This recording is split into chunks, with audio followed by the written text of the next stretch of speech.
RLD के कार्यकारी अध्यक्ष हैं। अनुपम जी, आपका बहुत स्वागत। और मैं जानना चाहता हूं कि ये बयान तो जयंत जी ने ही दिया था ना कि चवन्नी नहीं जो पलट जाऊंगा।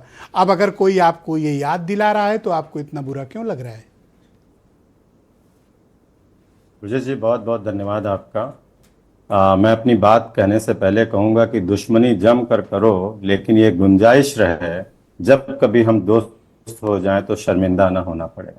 अच्छा, बिल्कुल, मतलब इसमें कोई दो दोस्ती राय नहीं। अभी मैं के तो विकल्प खोल के रखे हो। कमाल है। राजनीति हाँ, करेक्ट संभावनाओं सर। पर टिका हुआ है। और मुझे बड़ा अच्छा लगा, मैं सुनील जी को सुन रहा था। वो समाजवादी पार्टी के एक बेहतरीन प्रवक्ता हैं, हमारे मित्र भी हैं। और समाजवादी पार्टी के राष्ट्रीय अध्यक्ष अखिलेश यादव जी को कम से कम अपने प्रवक्ताओं से भी ये सीख लेनी चाहिए कि किसी भी राजनेता के विषय में जब आप टिप्पणी करें तो इस तरीके की टिप्पणी नहीं करनी चाहिए जो उन्होंने की। मैं सीधे मुद्दे की बात पर आता हूं। उन्होंने कहा, जो उनका तरीका था अखिलेश यादव जी का, कि मैंने लाइन नोट की कि गठबंधन में जाने कहां कहां से आ गए बताओ, कि जिनको हमने चवन्नी थे रुपया बना दिया। गठबंधन गठबंधन में कहां से आ गए थे? हमारे और आपके बीच में गठबंधन एक शांतिपूर्ण तरीके से, संवैधानिक तरीके से, लोकतांत्रिक तरीके से कई बैठकों के बाद तय हुआ था, जिसमें राज्यसभा की सीट से लेकर सारी बातें पहले से तय थीं। तो कहां कहां से आ गए थे, क्या मतलब है? दूसरा यह है कि समाजवादी पार्टी का अब ये चरित्र बन चुका है, ये कांग्रेस के साथ हैं, ये उन्हें भी नहीं छोड़ते हैं। अभी अखिलेश यादव जी का हाल का मैं आपको एक स्टेटमेंट याद दिलाता हूं, जिसमें उन्होंने कहा था कि ये कांग्रेस पार्टी बड़ी चालाक पार्टी है। तो आप अपने गठबंधन में खुद ईमानदार नहीं हैं। अब बात मैं करता हूं कि जयंत जी के बारे में। अगर जयंत जी आपके लिए इतने ही अप्रासंगिक हैं, तो अखिलेश यादव जी को बार बार उनका नाम लेकर के हमला करने की क्या आवश्यकता है? नाम आप नहीं लिया अपना एक बार जमीन भी। पे सियासत करिए, आप अपने मुद्दों के साथ जनता के बीच में जाइए। और जयंत जी को नहीं इन्होंने कहा, ये चौधरी चरण सिंह जी की उस विरासत को इन्होंने आज नकारने का काम किया, अपमानित करने का काम किया है, जो मेहनत कर किसानों, नौजवानों और युवाओं के मुद्दों पर भाई आधारित पश्चिमी अनुपम उत्तर जी, प्रदेश की उन्होंने पार्टी का आपका केंद्र अतीत और बिंदु है। आपके बयान याद दिलाया तो आपको बुरा क्यों लगा? और नाम भी नहीं लिया तो आपको कैसे पता कि ये आपके लिए कहा है? नहीं नहीं, हम बुरा लगने की बात नहीं है। आप देखिए, जब चुनाव होते हैं या इस तरीके के जब चुनाव का समय होता है तो नेताओं के द्वारा बहुत सारे बयान दिए जाते हैं। हमने भी दिए इस तरीके के बयान जो हुए, लेकिन हमारा आपका एक संबंध था।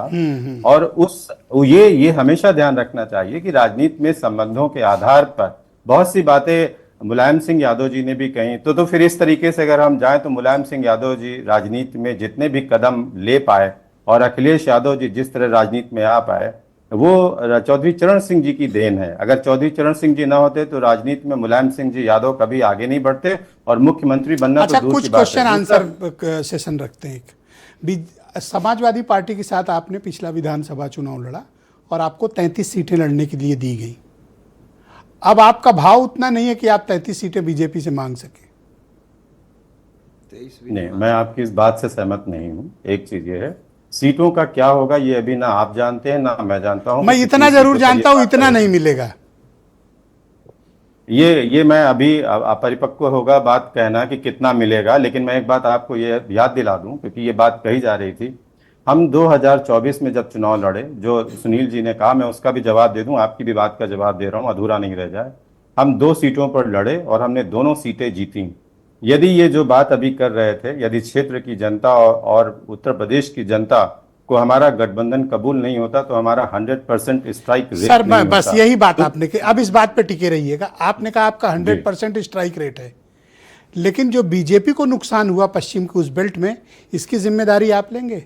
बीजेपी का नहीं, वोट तो आपको बीजेपी को 100% ट्रांसफर हुआ, पर आपके वोट बीजेपी को ट्रांसफर नहीं हुए। अगर हुए तो एविडेंस दीजिए। नहीं नहीं, आप ये कैसे कह सकते हैं ब्रजेश जी कि मैं हमारे मैं वोट तो ट्रांसफर ओपनिंग नहीं हुए? स्पीच में गिनाया हूं। अभी आपको गिना के टाइम क्यों आपका वेस्ट करूं?